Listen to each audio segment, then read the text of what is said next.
My name is Brother Ralph, a member of the staff at OFAPIT Institute of Technology.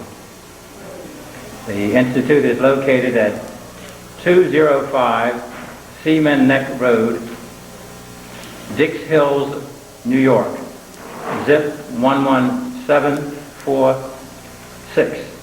So it's right here on Long Island. The telephone number there is area code 631-242-3069. Our website is www.geocities.com/Igala1. Igala is spelled I-G-A-L-A. And the 1 is the digit 1, not the word 1. OFAPIT stands for Organization for African People's Participation in Technology. OFAPIT Institute of Technology is the official home of Gagut, which is spelled G-A-G-U-T. Gagut stands for God Almighty's Grand Unified Theorem of mathematical physics and beyond current mathematical physics.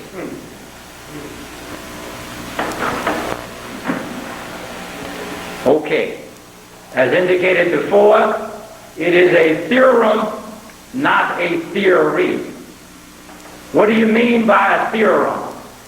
Well, a theorem is something, a process that has risen to the level of a mathematical proof.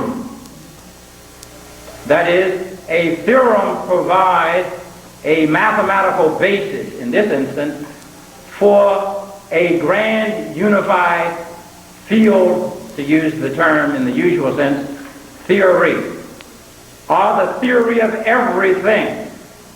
What do you mean by the theory of everything?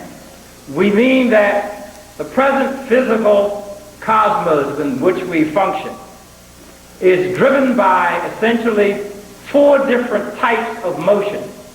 The motion generated by gravity, the motion generated by electromagnetism, and at the subatomic level, the motion of the forces called strong and weak, as was a bit earlier indicated. The Western world, Western science, has been on a quest, at least from the time of Newton, actually quite before that, to get at the grand unified theorem. Why? Because therein, once in hand, is enormous, extraordinary power to the people to whom such a theorem comes. Why? Because if you look at gravity, if you look at electromagnetism, strong and weak, there is no motion, as indicated, that cannot be explained through one of those 4. And therein was the great challenge. The Caucasians knew that there were 4 presently known, but they didn't know how to combine them and make it grand unified. They put their best on it. He's the one purported to be the best, Albert Einstein. He built on the work, of course, of Newton, relating to gravity or mechanics or motion, and he built or related to the work in electromagnetism of someone named Maxwell, Clerk Maxwell. So some progress was made regarding gravity, and some progress was made regarding electromagnetism. At a subsequent point, some work was done at the subatomic level, which is these days called quantum theory. Some calculations were done, different candidates were put forward, such as string theory and other approaches, but still it was separated out. Einstein went to his grave unable to achieve the bringing together of the 4 forces. That is, the capacity to articulate one force in terms of the balancing of the three, which gives you, shall we say, a lot of space to maneuver in the physical cosmos. So now we have the grand unified theorem come through us to an extraordinary person in the history of science and in the history of we as an African people. At the same time, it can sensibly be asked, as Minister Brown kind of indicated earlier, okay, if we say you have grand unified in street parlance, so what?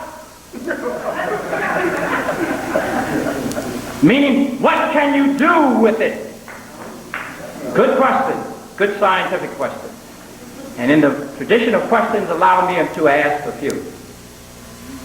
How many folks here with us this afternoon, going to evening, had breakfast this morning? Or if not breakfast, lunch, dinner. Ate today. Okay, we got a winning question. Almost everyone here has. That is, in some way we ingested some energy, some food.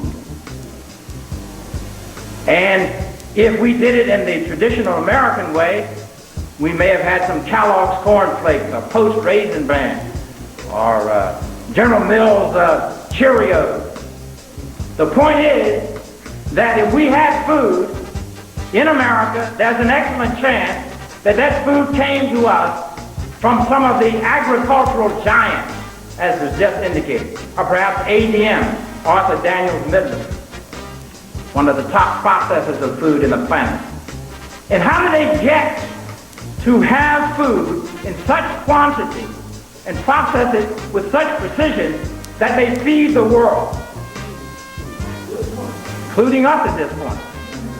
Well, they have a highly developed capacity to do what is called modeling, a technology of building something with mathematical specificity and precision from which you can do something else. So if you had, I don't know what the actual numbers are, say an acre of corn that prior to modeling gave you 5,000 bushels, post-modeling perhaps be modest and say 20,000 bushels.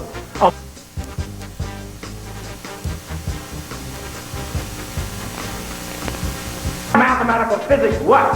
A force multiplied.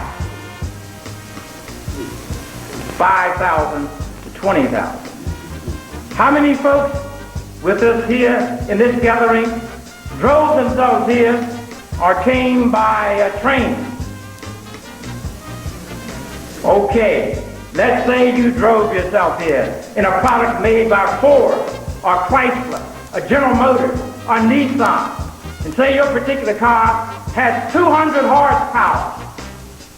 What is that teaching us? Well, that's 200 times 1 horsepower. If your ancestors come to a gathering 100 years ago using 1 horse, now you come today with 200 horses in a little box, perhaps 4 feet by 3 feet by 2 feet. What are you driving down the street? You're driving, living, breathing, modeling, technology, mathematical physics applied. Again, a force multiplier. In this instance, 200 times. So that's transportation. How many folks in here have a cell phone? How many folks in here have a regular landline phone at home? That's about everybody. So that if you take your natural voice, perhaps you could be heard clearly a block away, maybe 2 blocks away. If 8 blocks equal a mile, we'll call it a quarter of a mile.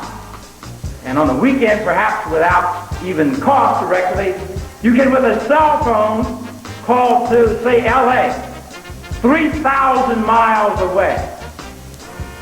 That, again, is a force multiplier through the power of modeling. 12,000 times in that particular instance.